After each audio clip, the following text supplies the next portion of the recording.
Greetings, everyone. So nice to be with you today. So now we'll move on to our questions for this session. The first question, what is the highest form of love and how do we reach this state? What is the highest form of love and how do we reach this state? And I encourage each of you to consider what your answer would be to this question, because it's something that we can only answer from our own hearts. Maybe you feel that the highest form of love is the love that you feel for your child. Or maybe it's the unconditional love that you feel for all children. Maybe the highest form of love for you is love for someone who makes you feel the way you want to feel about yourself. Or maybe it's love and compassion for someone whom you've never met. So I encourage you to take a moment now to think about this. What is the highest form of love?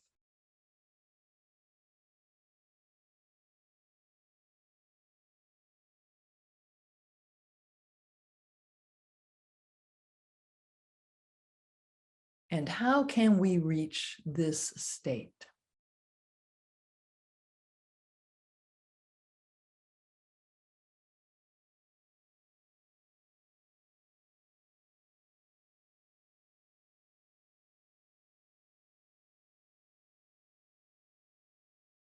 Okay, our next question. What are some of the possible benefits of drawing our sexual energy up from the root chakra to our third eye?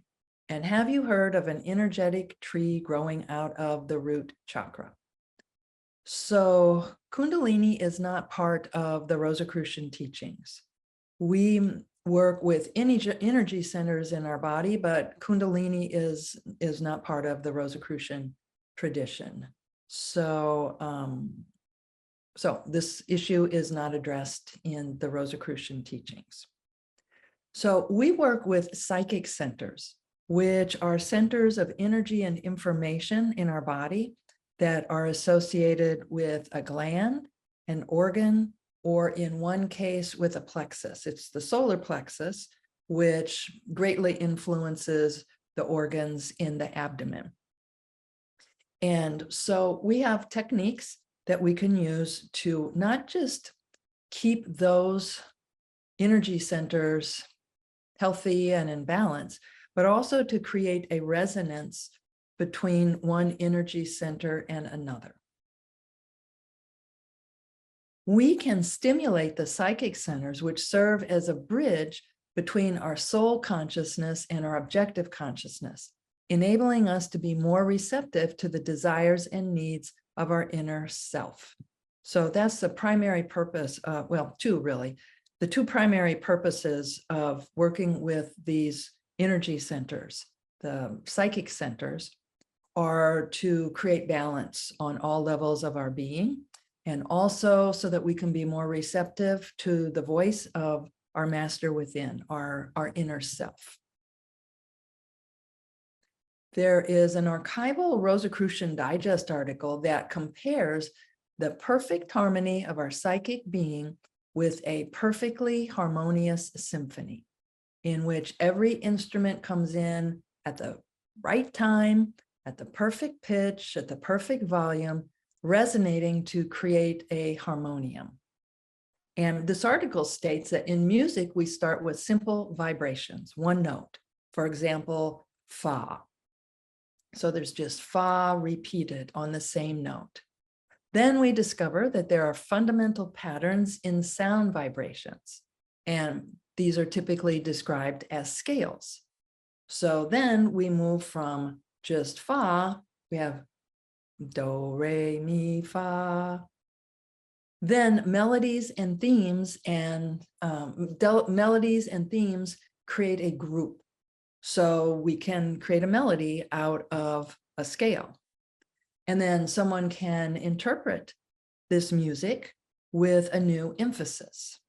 And then a conductor leads, coordinates, and directs the orchestra to play as a symphonic whole.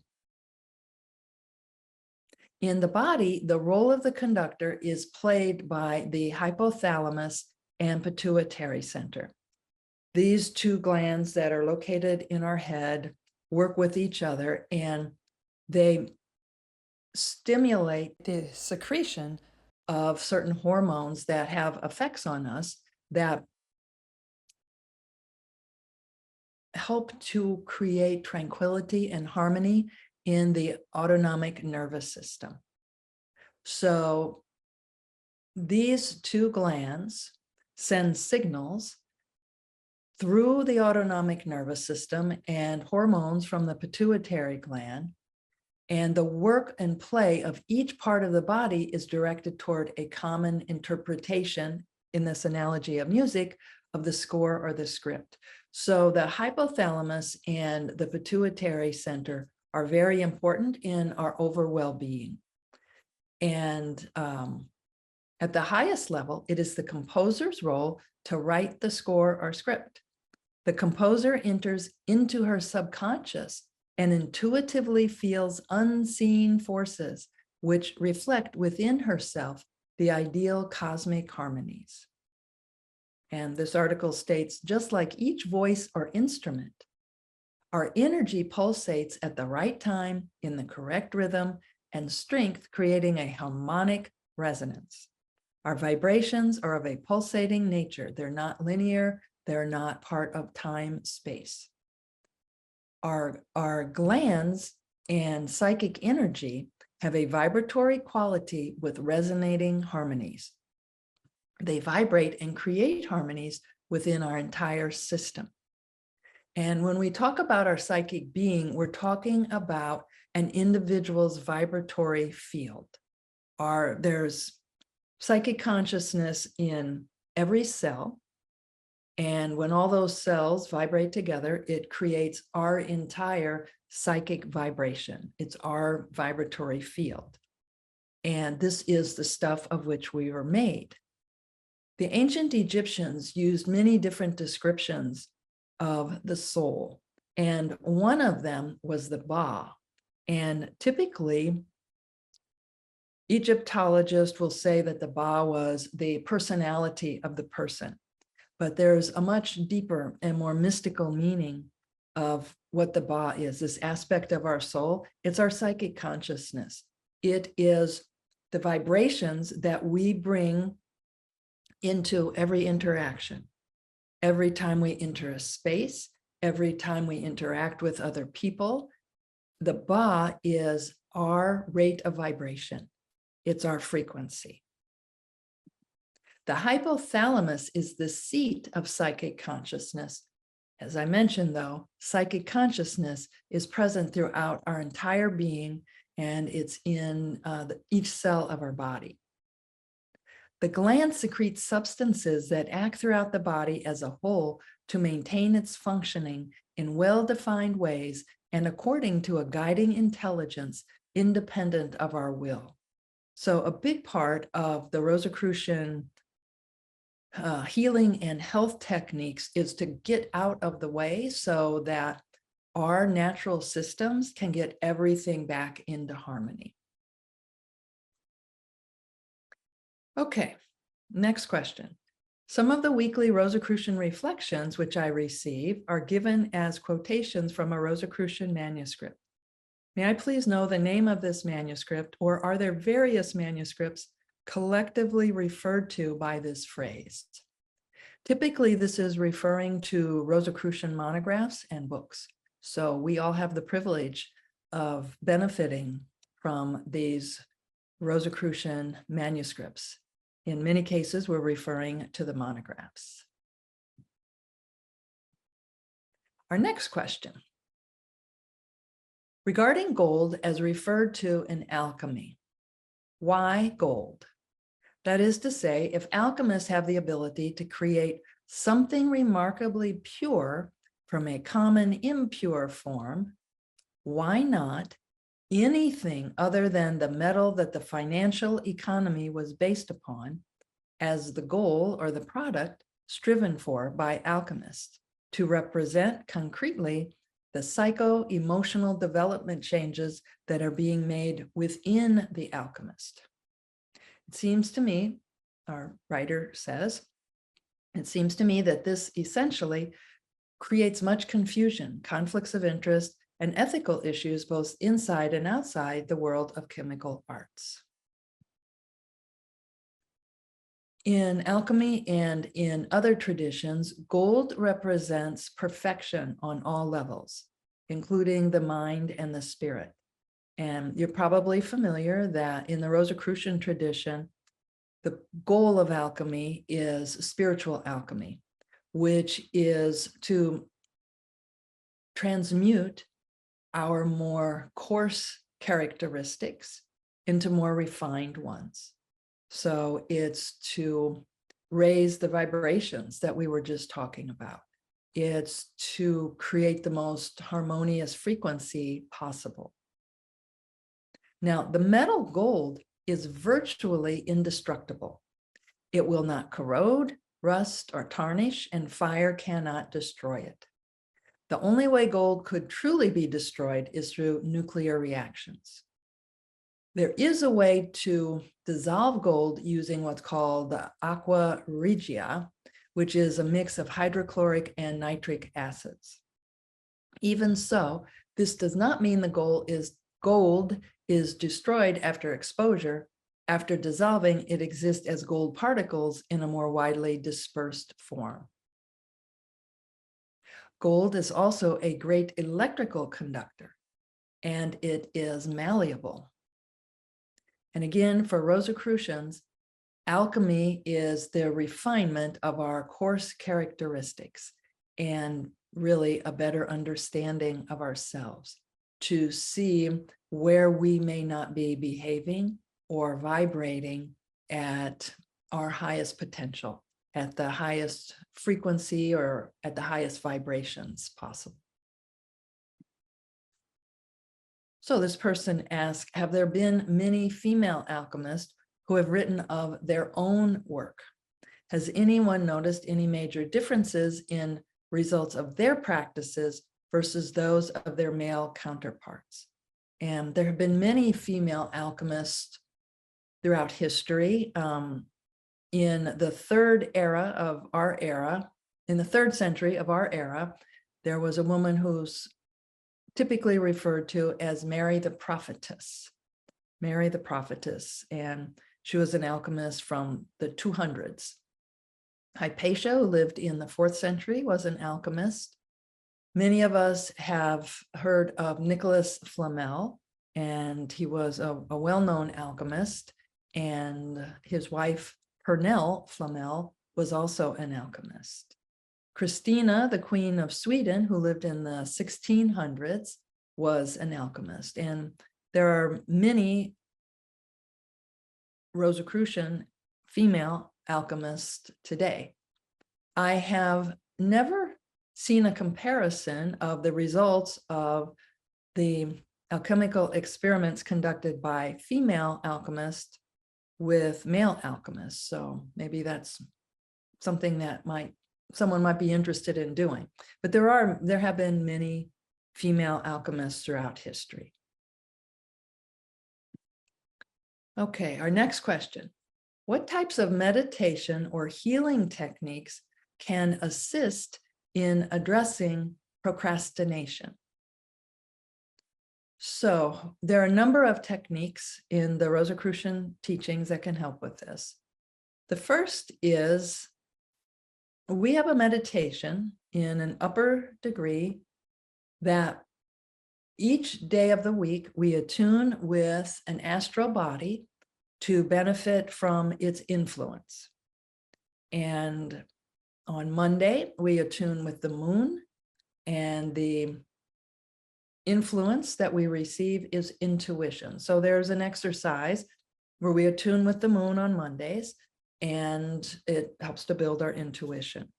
Well, in that series of 7 exercises, on Tuesdays, we focus on will or willpower, and with the celestial body Mars. So there is this technique that is presented. There's another valuable tool, and this is focusing on the thyroid center in the throat, through which this is the area through which we express ourselves, and intoning the vowel sound tho. And on the psychic level, this vowel sound is connected with the thyroid center, which plays an important role in our mental processes. What we commonly call the liveliness of mind depends on this center. When it is not sufficiently awakened, the person concerned suffers from challenges in being able to concentrate, think, reason, analyze, and in completing projects. Another suggestion, if you're procrastinating, is if you get so far and you hit a wall, exercise so that you can reset. Exercise helps to get our mind in a different place. Now, there are many steps if you're procrastinating and you don't want to. First is to admit that you're procrastinating and to observe what you feel when you're procrastinating. You probably prefer to do something other than what you've set as a goal for yourself to do. Otherwise, you wouldn't think you were procrastinating. So you think you should do something, but you don't feel like doing it. So it's valuable to observe why. And there are many reasons that we may procrastinate. One may be that we don't have enough information to make an important decision. So we may have an important decision and we feel like we don't have enough information yet. Or it could be that we're uncomfortable with conflict. Or it could be that, let's say we know that it's better for our health to exercise, but we're tired when we get home from work, or it's too cold or too hot, or we just don't feel like doing it.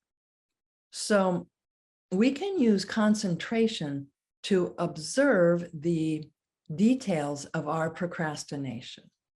And we'll do this now. So would you please sit comfortably and take a deep breath. Exhale completely.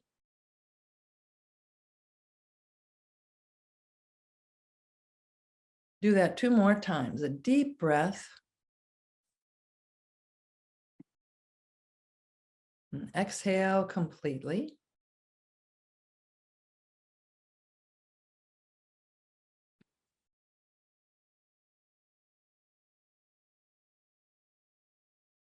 One more time, a deep breath. And exhale completely.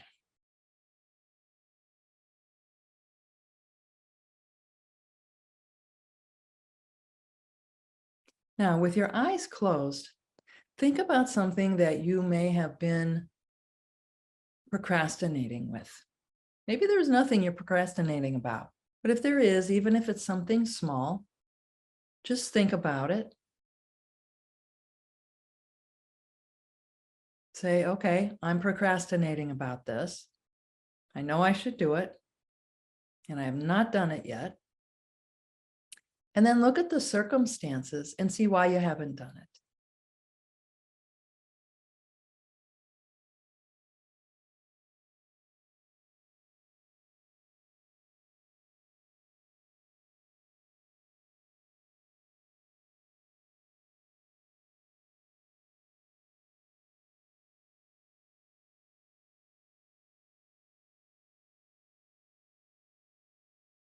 Now, see if you might be able to break that down into smaller tasks. Maybe it's overwhelming to think that you're going to do the whole project. But could you do the first step of it? For example, if you feel like you don't have enough information to make an informed decision, could your goal right now be that you research what you need to know?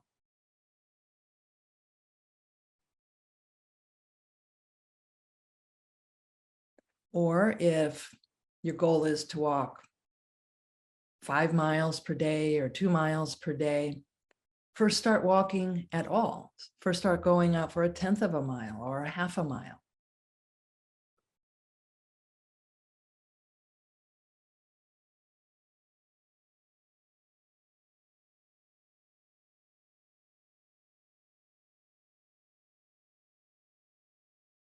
Now, we don't have to do everything that we procrastinate about. Some of you may be familiar with project management, and there's a crucial step that's called go, no go. And even if you've invested some of your energy and time into a project, there's a point where it's better to say, okay, we're not going to do this, rather than, all right, we don't have the resources right now, or this isn't our top priority, and you go ahead and do it anyway. So think about what you have named a procrastination and see if it's something that you should do at all. Maybe this just isn't the right time.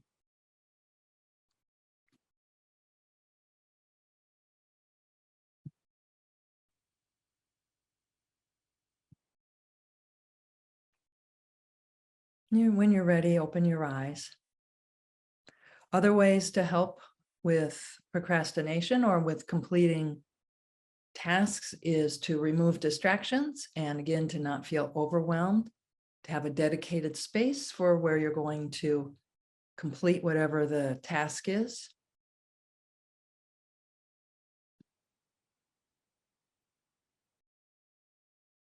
So there are a lot of tools there to help with procrastination. Next, I occasionally use drugs to avoid facing reality. Is the Rosicrucian stance on drug use? What is the Rosicrucian stance on drug use, particularly psychedelic drugs? I've searched the monographs and I've not seen where they're even mentioned. So the Rosicrucian teachings don't encourage us to use psychedelic drugs, and I haven't seen that the topic is even mentioned.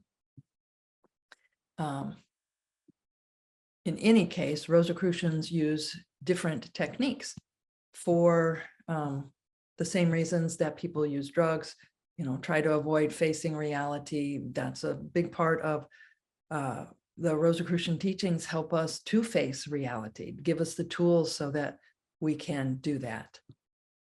So in 2019, there was a Rosicrucian Digest article written by Julian Johnson called "Driving with the Headlights On." And I'd like to share just a paragraph from this. So that issue talked about how we discovered the Rosicrucian tradition. So a number of members shared their experience of discovering the Rosicrucian order.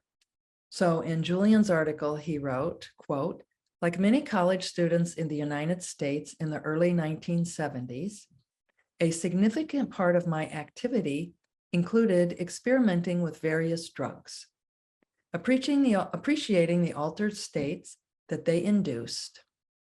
I recounted many of these experiences to my father, especially those involving hallucinogens."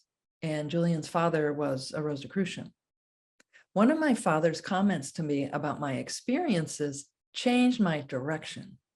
His words were, 'You're going on an unguided trip, and I'm going on a guided one.'" Julian finished that paragraph by saying, "From my experiences with various drugs, the salience of the difference stood out to me." End quote. So again, that is in the Rosicrucian Digest 2019, number 1. The name of the article, the title is "Driving with the Headlights On" by Julian Johnson. Now, with that said, some practices in the ancient mystery schools use psychedelic drugs. For example, in the Eleusinian mysteries, the details of their 9-day initiation are never given, but there are bits and pieces that describe what happened in their profound initiations. They cleansed themselves. It was part of the purification process. Then they fasted. They walked the 12 miles from Athens to Eleusis for their initiation. And they drank a drink called kykeon. And one thing that did make it through all the years was the recipe for the kykeon. And it included water, honey, and barley. And in that part of Greece, there is an ergot mushroom that grows on the back of the barley. So from some of the experiences that were shared, and again, nobody's ever found the rituals or the specific details of the initiations, but there are bits and pieces, and it sounds like there were some psychedelic experiences as part of that initiation. And again, they fasted, they walked in a procession with all of the other candidates. This would have induced a trance-like state. Okay, our next question. How can I synchronize with the present moment or tap into a state of flow aside from meditation? How can I synchronize with the present moment or tap into a state of flow aside from meditation?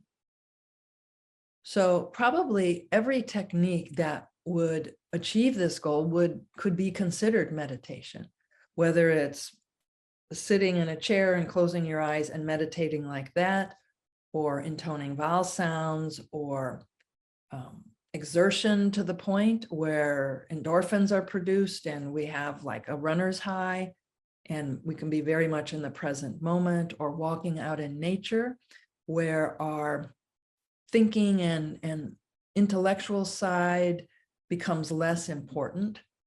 The goal with really what has to happen before we get into the state of flow is that we have to get beyond our thoughts. So there are many ways to do that.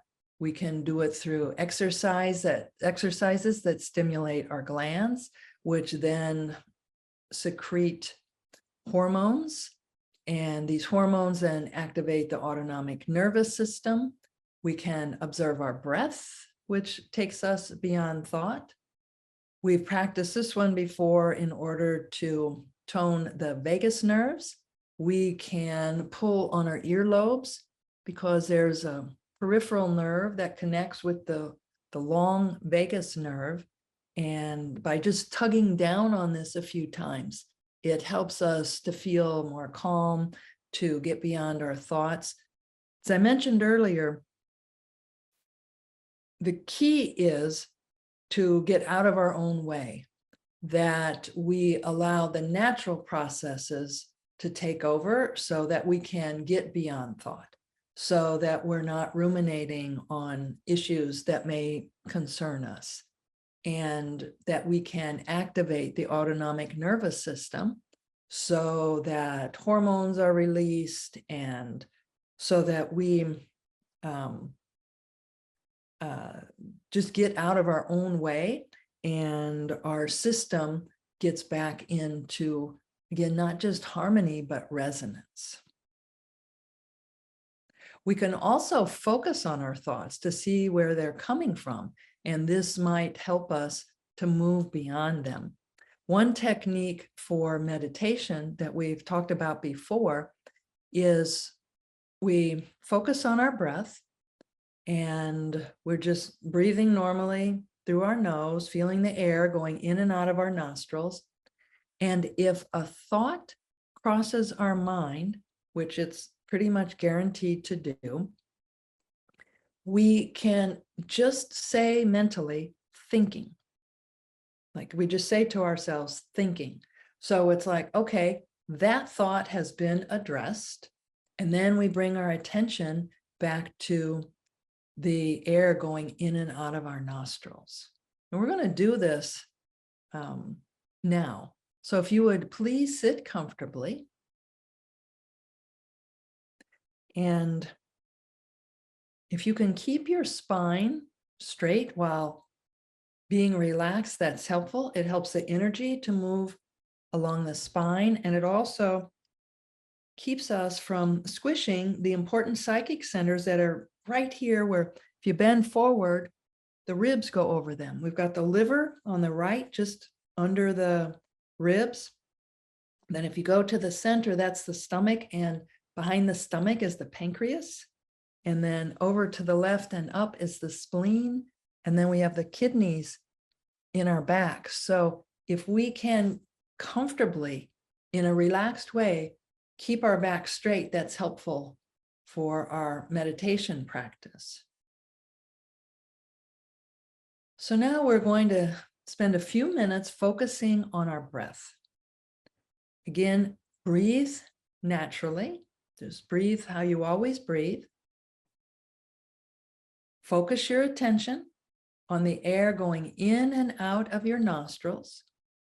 And if your mind wanders, mentally say to yourself, thinking, so you've recognized that, you set it aside, and then just go back to feeling the air going in and out of your nostrils. So we'll do this for a few minutes now.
When you're ready,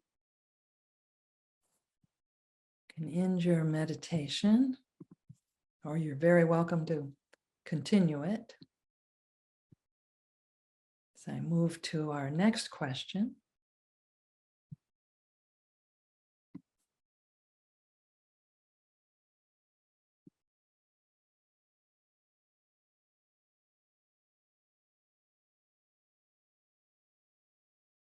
Okay, our next question.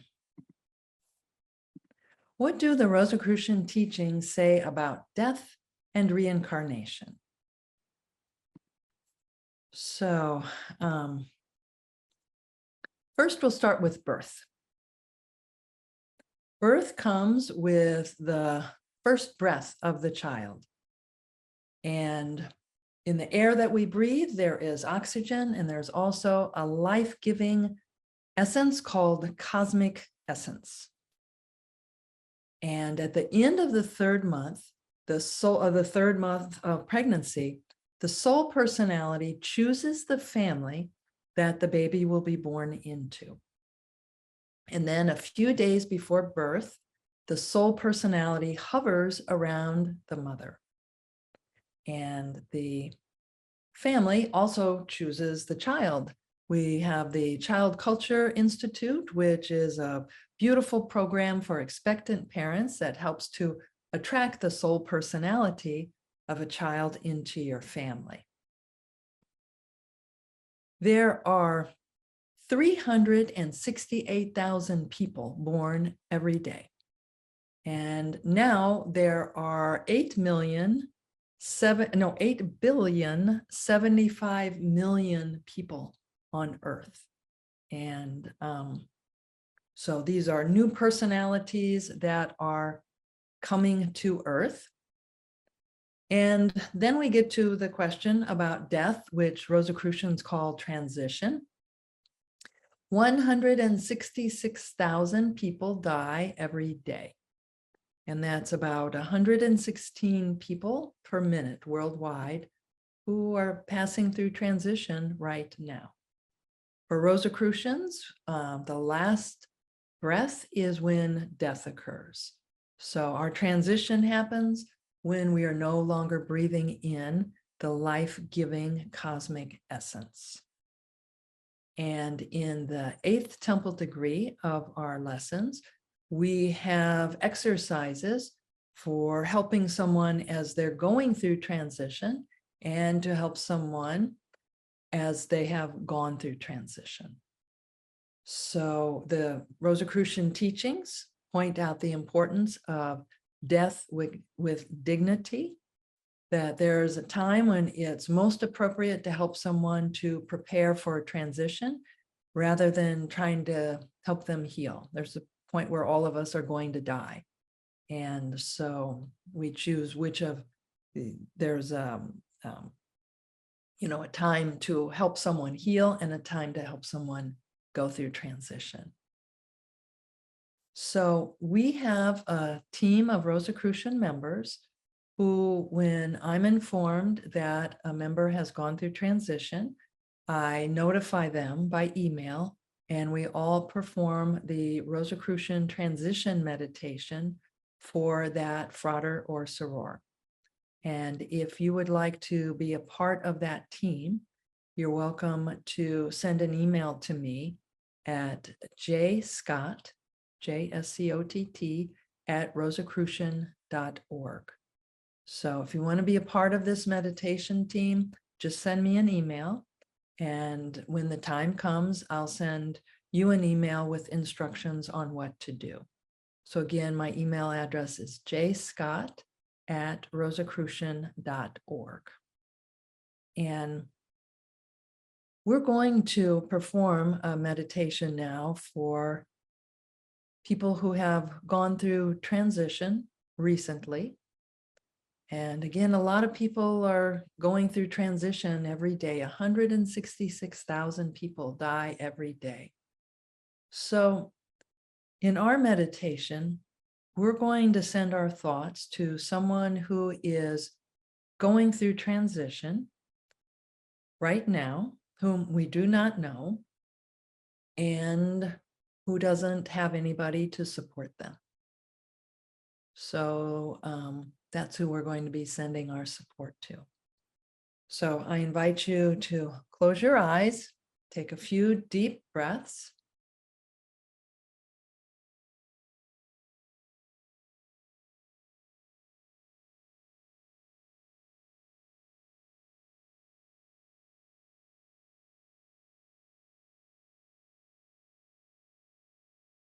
Now, with your eyes closed, visualize this person that you're going to help dressed in white, and imagine that she or he is walking on a path leading to a radiant and peaceful white light.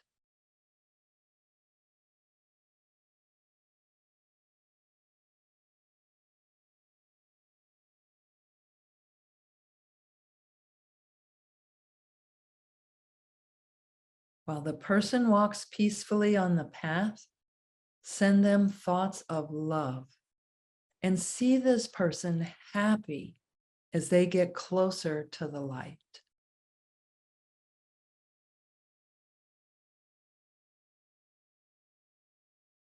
Finally, imagine that the person merges completely with this light and progressively disappears in it.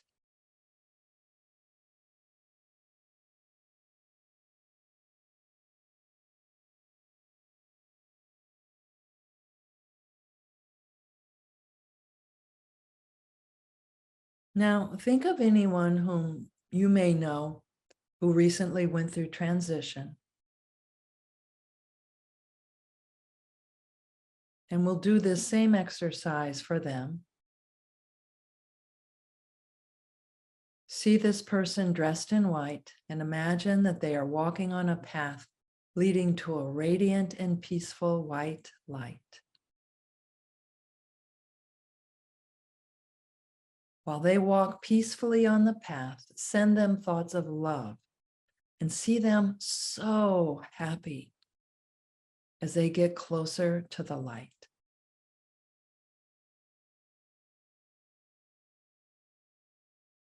Finally, see this person merge completely with this light. And they progressively disappear in it.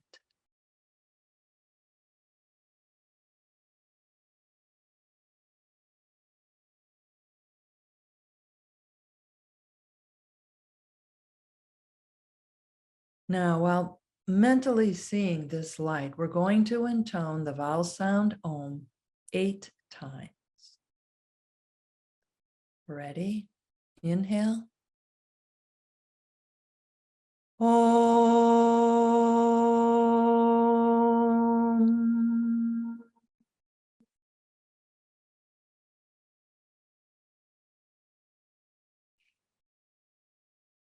Om.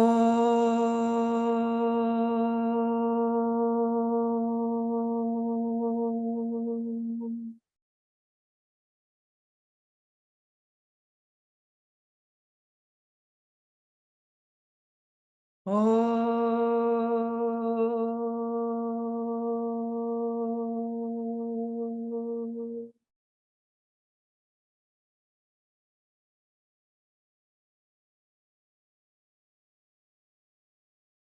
Om.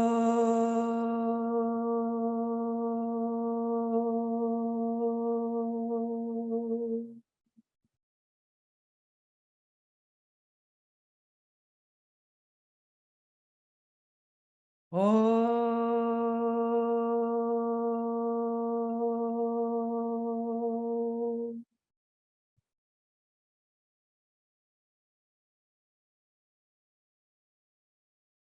Om.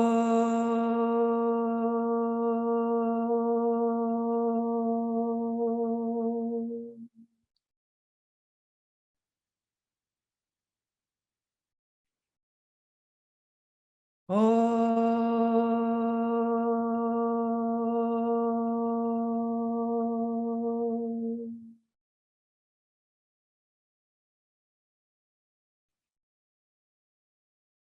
Om.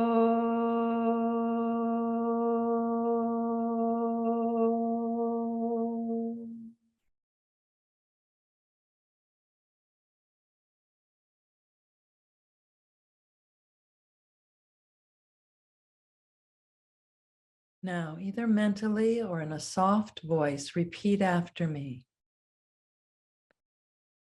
God of my heart, God of my realization.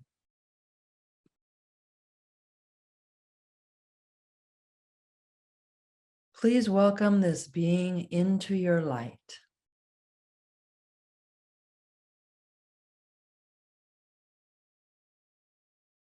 so that their soul may be reborn in the spiritual world.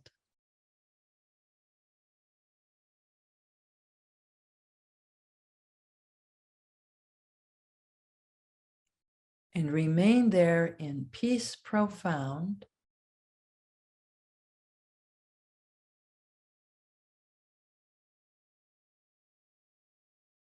until the next incarnation.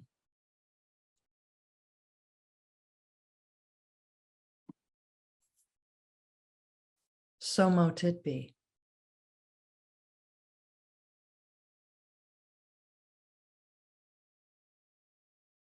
We're then advised that when we finish this meditation, to resume our regular activities and to not focus on this anymore.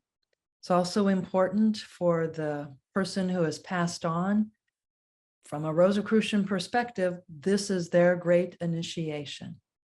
So it's important that we don't hold them back by grieving in such a way that they feel that they need to stay around longer and take care of us.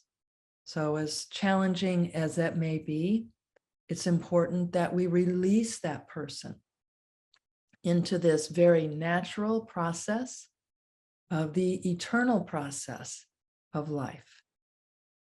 Again, knowing that that can be very challenging. So I ask us all also to send our thoughts of solace and comfort and support to those who have lost loved ones on this plane, because they're now walking in the spirit world. So send your thoughts to those around the world who may be grieving.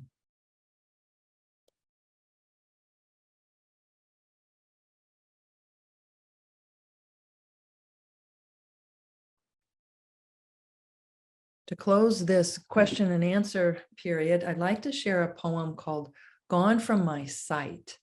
And it was written by Henry Van Dyke, who lived in Germantown, Pennsylvania, which, as some of you may know, was important in the history of the Rosicrucian tradition. He lived there from 1850, or he lived from 1852 to 1933. And I have researched to see if he was a Rosicrucian, because he's from this area that's so important in the Rosicrucian history with the group of Rosicrucians in America before this cycle. And also what he writes fits so perfectly with the Rosicrucian philosophy and the view of death or transition. So I'm going to share this with you. It's called Gone from My Sight. I am standing upon the seashore. A ship at my side spreads her white sails to the moving breeze and starts for the blue ocean. She is an object of beauty and strength. I stand and watch her until at length she hangs like a speck of white cloud just where the sea and sky come to mingle with each other. Then someone at my side says, "There, she is gone." Gone where? Gone from my sight, that is all. She is just as large on mast, hull, and spar as she was when she left my side. And she is just as able to bear her load of living freight to her destined port. Her diminished size is in me, not in her. And just at the moment when someone says, "There, she is gone," there are other eyes watching her coming and other voices ready to take up the glad shout, "Here she comes." And that is dying. So mote it be.